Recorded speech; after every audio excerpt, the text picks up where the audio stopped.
सुप्रभात विद्यार्थियों। कल हम वसंत भाग 2 का पाठ मिठाई वाला पढ़ रहे थे। उसमें हमने अब तक पढ़ा था कि मिठाई वाला जो है अब 6 महीने बाद मुरली बेचने के लिए आया है और लोग आपस में बात कर रहे हैं। उसकी शहर में चर्चा है कि मुरली वाला आया हुआ है और वे उसका चरित्र यानी कि वो किस तरीके का दिखाई देता है उसके बारे में बात कर रहे हैं। और वो बातें करते हुए एक व्यक्ति दूसरे आदमी से पूछ रहा है, हाँ जो आकार प्रकार तुमने बताया उसी प्रकार का भी था तो वही होगा, पर वही है वह एक उस्ताद। तो आपस में लोग बात कर रहे हैं कि जैसा तुम बता रहे हो लगता तो मुरली वाला ऐसा ही है, हो सकता है ये वही हो, लेकिन वो क्या है, एक उस्ताद है, यानी वो अपने काम में माहिर है। प्रतिदिन उसी प्रकार उस मुरली वाले की चर्चा होती। प्रतिदिन यानी हर रोज़ मुरली वाले की इसी प्रकार चर्चा होती कि वो खिलौने वाले जैसा गाता है, बड़ा अच्छे तरीके से वो अपने सामान को बेचता है। प्रतिदिन नगर की प्रत्येक गली में उसका मादक मृदुल स्वर सुनाई पड़ता, बच्चों को बहलाने वाला मुरलिया वाला। अब रोज़ गलियों में वो अपने मीठे स्वर से, मादक मृदुल का मतलब क्या है, मीठे स्वर में, मीठी आवाज़ में वो गाता कि बच्चों को बहलाने वाला मुरलिया वाला। रोहिणी ने भी मुरली वाले का वह स्वर सुना। तुरंत ही उसे खिलौने वाले का स्मरण हो आया। स्मरण मतलब याद। उसने मन ही मन कहा, खिलौने वाला भी इसी तरह गा गा कर खिलौने बेचा करता था। अब रोहिणी ने जैसे ही मुरली वाले की आवाज़ सुनी वैसा ही मीठा स्वर उसे याद आया कि ऐसा तो मीठा स्वर किसका था, खिलौने वाले का था। उसे एकदम से वो सब याद आ गया और कि खिलौने वाला आया करता था और वो भी ऐसे ही खिलौने बेचा करता था। रोहिणी उठकर अपने पति विजय बाबू के पास गई। ज़रा उस मुरली वाले को बुलाओ तो चुन्नू मुन्नू के लिए ले लूँ, क्या पता या फिर इधर आए ना आए। वे भी जान पड़ता है पार्क में खेलने निकल गए हैं। अब रोहिणी जो है वो अपने पति विजय बाबू से कह रही है कि मुरली वाले को बुला लो, मैं चुन्नू मुन्नू के लिए मुरली ख़रीदना चाहती हूँ, पता नहीं फिर ये कल आए ना आए इस तरफ। तो विजय बाबू एक समाचार पत्र पढ़ रहे थे। उसी तरह उसे लिए हुए वे दरवाजे पर आकर मुरली वाले से बोले, क्यों भाई, किस तरह देते हो मुरली। अब क्या हुआ कि रोहिणी ने जैसे ही विजय बाबू से कहा तो विजय बाबू उस वक्त क्या कर रहे थे, समाचार पत्र पढ़ रहे थे। उन्होंने हाथ में समाचार पत्र लिया हुआ था और वे वैसे ही हाथ में समाचार लिए हुए ही चलते चलते दरवाजे पर आ गए और उन्होंने मुरली वाले को आवाज़ दी और कहा कि कितने की मुरली दे रहे हो। किसी की टोपी गली में गिर पड़ी, किसी का जूता पार्क में छूट गया और किसी की सोथनी ही ढीली होकर लटक आई है। अब क्या हुआ कि जैसे ही मुरली वाले की आवाज़ सुनी सब बच्चे जो है दौड़ दौड़ कर उसके पीछे हो लिए, यानी उसके चारों तरफ उन्होंने घेरा बना लिया और बच्चे जो है जब दौड़ कर, क्योंकि हर बच्चे को ये लगता है कि सबसे पहले मैं ले लूँ, तो बच्चे जब पार्क में खेल रहे थे वो दौड़ कर आए तो किसी की तो टोपी गली में गिर गई, किसी का जूता ही पार्क में रह गया और किसी की तो पजामी, सोथनी मतलब पजामी ही ढीली होकर लटक गई। इस तरह दौड़ते हाँफते हुए बच्चों का झुंड आ पहुंचा। एक स्वर से सब बोल उठे, हम भी लेंदे मुरली और हम भी लेंदे मुरली। मुरली वाला हर्ष गदगद हो उठा। अब क्या था कि बच्चे जो है सभी पार्क से दौड़ दौड़ कर मुरली वाले के पास झुंड बनाकर खड़े हो गए और सभी क्या बोलने लगे, सभी एक ही आवाज़ में बोलने लगे कि हम भी मुरली लेंगे, हम भी मुरली लेंगे। मुरली वाला खुशी से फूला नहीं समा रहा था। हर्ष गदगद होना मतलब खुशी से फूला ना समाना। तो सबको देंगे भैया, लेकिन ज़रा रुको, ठहरो, एक एक को देने दो। अब क्या, मुरली वाले ने क्या कहा, बच्चों से कहा, अरे भाई मैं सभी को दूंगा, रुक तो जाओ, एक एक को दूंगा। अभी इतनी जल्दी हम कहीं लौट थोड़ा ही जाएंगे, बेचने तो आए ही हैं और हैं भी इस समय मेरे पास एक दो नहीं, पूरी 57। 57 कितनी होती है, हिंदी में तो गिनती आती नहीं, 57 होता है 57। तो मुरली वाले ने क्या कहा कि आप सभी बच्चों को कहा कि आराम से सभी को देंगे, बेटे मैं मुरली बेचने के लिए ही तो आया हूँ, तुम सबको दूंगा, चिंता नहीं करो, मेरे पास एक दो नहीं है, मेरे पास पूरी 57 मुरलियाँ हैं। हाँ बाबूजी, क्या क्या पूछा था आपने, कितने में दी? दी तो वैसे 3-3 पैसे के हिसाब से हैं, पर आपको 2-2 पैसे में ही दे दूँगा। अब जब रोहिणी ने कहा था ना कि जाकर मुरली वाले को बुला लो, तो मुरली वाला अब उसकी, क्योंकि बच्चे बीच में आ गए थे ना, तो उन्होंने, मुरली वाले ने विजय बाबू की बात का जवाब नहीं दिया था। अब वो विजय बाबू की बात का जवाब देते हुए कहते हैं कि आप पूछ रहे थे कितने में दिए हैं, तो वैसे तो मैं 3 पैसे की एक देता हूँ, किंतु आपको मैं 2 पैसे में ही दे दूँगा। विजय बाबू भीतर बाहर दोनों रूपों से मुस्कुरा दिए, यानी विजय बाबू को थोड़ी हंसी सी आ गई।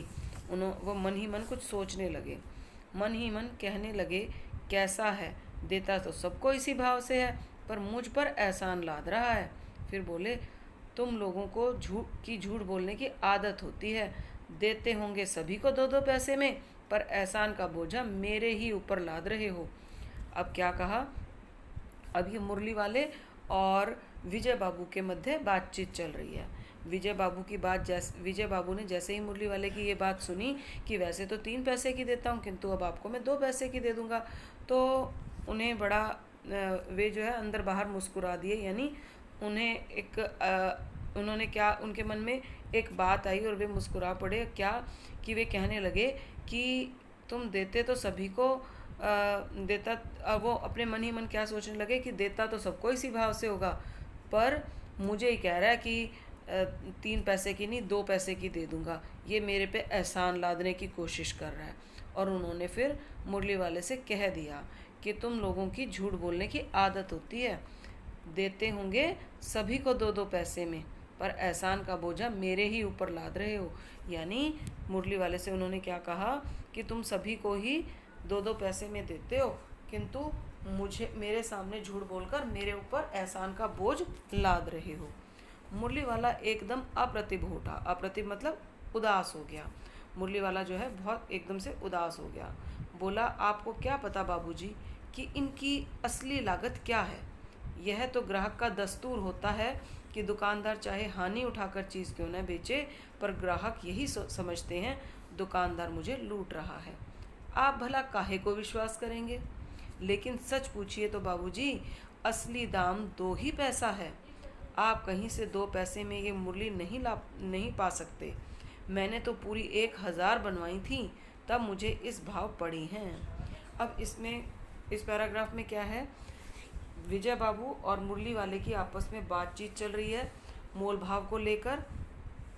अब मुरली वाला ये सुनकर कि फेरी वाले के लिए जब उन्होंने ये कहा कि तुम्हें तो झूठ बोलने की आदत है तुम लोगों को, और तुम सभी को 2 पैसे की देते होगे, किंतु मेरे ऊपर एहसान लाद रहे हो, तो ऐसे में मुरली वाला ये सब सुनकर उदास हो गया। और उसने क्या कहा, उसने कहा कि बाबूजी, आपको नहीं पता कि ये मैंने इसके ऊपर कितना पैसा लगा है, इसकी असली लागत क्या है। यह तो ग्राहक का दस्तूर मतलब नियम, कि ये तो ग्राहक का नियम ही होता है, चाहे दुकानदार कितना भी नुकसान उठाकर चीज़ को क्यों ना बेचे, पर ग्राहक यानी कि खरीदने वाले को हमेशा ऐसा ही लगता है कि दुकानदार उसे लूट रहा है। आप भला काहे को विश्वास करेंगे। अब क्या कहते हैं, अब मुरली वाला कहता है कि आपको मुझ पर विश्वास यानी भरोसा क्यों होगा। लेकिन सच पूछिए तो बाबूजी, असली दाम तो 2 ही पैसा है। तो उसने क्या कहा कि लेकिन सच पूछिए तो बाबूजी, असली दाम 2 ही पैसा है। आप कहीं से 2 पैसे में ये मुरली नहीं पा सकते। कहते हैं कि इसका असली दाम जो है 2 पैसे है, और आप जो है कहीं से भी आपको कहीं से भी ये मुरली जो है 2 पैसे में नहीं मिलेगी। मैंने तो पूरी 1000 बनवाई थी, क्योंकि जब हम क्वांटिटी में बहुत ज़्यादा बल्क में हम कोई सामान खरीदते हैं तो उसमें क्या होता है, हमें सस्ता पड़ता है। तो वो क्या कहता है कि मैंने तो 1000 मुरलियाँ बनवाई थी, इसलिए मुझे ये सस्ती पड़ गई। सस्ती इन द सेंस मतलब 2 पैसे की पड़ गई। तो विजय बाबू बोले, अच्छा मुझे ज़्यादा वक्त नहीं, जल्दी से 2 ठो निकाल दो। अब विजय बाबू ने क्या कहा कि मेरे पास ज़्यादा समय नहीं है, वक्त मैंने समय, मेरे पास ज़्यादा समय नहीं है, तुम जल्दी से 2 मुरलियाँ निकाल कर दे दो। 2 मुरलियाँ लेकर विजय बाबू फिर मकान के भीतर पहुंच गए। मुरली वाला देर तक उन बच्चों के झुंड में मुरलियाँ बेचता रहा। उसके पास कई रंग की मुरलियाँ थी। बच्चे जो रंग पसंद करते मुरली वाला उसी रंग की मुरली निकाल देता। अब क्या था कि मुरली वाला जो है, अब विजय बाबू तो मुरली लेकर अंदर चले गए और मुरली वाले के चारों तरफ बच्चे झुंड बनाए खड़े हुए थे और जो बच्चा जिस रंग की मुरली कहता वो उसी रंग की मुरली उसकी इच्छा अनुसार उसे दे देते। यह बड़ी अच्छी मुरली है, तुम यही ले लो बाबू। राजा बाबू तुम्हारे लायक तो बस यह है। हाँ भैया तुमको यही वही देंगे, ये लो। तुमको वैसी ना चाहिए, यह नारंगी रंग की, अच्छा वही लो। अब क्या था, वो मुरली वाला जो है बच्चों से बात करने लगा और उनसे उनसे उन्हीं की पसंद की उनको मुरलियाँ देने लगा। अच्छा ये लो, तुम्हारे लिए पहले से ही निकाल रखी थी। तुमको पैसे नहीं मिले, तुमने अम्मा से ठीक से मांगे ना होंगे। धोती पकड़कर पैरों में लिपटकर अम्मा से पैसे मांगे जाते हैं बाबू। हाँ फिर जाओ, अब की बार मिल जाएंगे। दुअन्नी है तो क्या हुआ, लो पैसे वापस लो। ठीक हो गया ना हिसाब, मिल गए पैसे। देखो मैंने तरकीब बताई। अच्छा अब तो किसी को नहीं लेना है, सब ले चुके। तुम्हारी माँ के पास पैसे नहीं हैं, अच्छा तुम भी ले लो। अच्छा तो सब, अब मैं चलता हूँ। इस तरह मुरली वाला फिर आगे बढ़ गया। अब मुरली वाला जो है बच्चों से बातें कर रहा है, किसी को मुरली दे रहा है, किसी के पास, एक बच्चे के पास पैसे नहीं थे तो उसने उसे समझाया, उसे तरीका बताया कि किस तरीके से अम्मा से पैसे मांगे जाते हैं। उसने बताया कि जाकर धोती पकड़ लो और पैरों में लिपट जाओ और फिर कहो कि अम्मा पैसे चाहिए, तो अम्मा आपको पैसे दे देगी। और फिर एक बच्चा जो है दुअन्नी, एक बच्चे से पूछा दुअन्नी है, दुअन्नी यानी दो आने हैं आपके पास, तो कोई बात नहीं, आप जो है दुअन्नी ही दे दो। और उसको उससे मुरली देकर उसको और उसका बाकी हिसाब कर दिया, बाकी पैसे उसे लौटा दिए। इस तरह से वो बच्चों से बड़े प्यार से बातें कर रहा है। और एक बच्चा जो है उसके पास पैसे नहीं हैं, तो उसने कहा अरे तुम्हारे पास पैसे नहीं है, अरे कोई बात नहीं, तुम्हारे पास पैसे नहीं है तो क्या हुआ, तुम भी ये मुरली ले लो।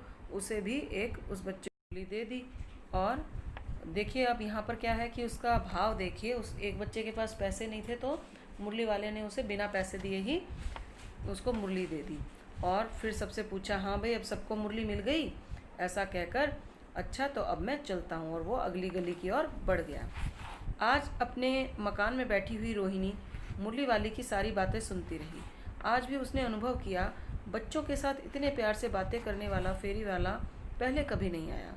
फिर वह सौदा भी कैसा सस्ता बेचता है, भला आदमी जान पड़ता है।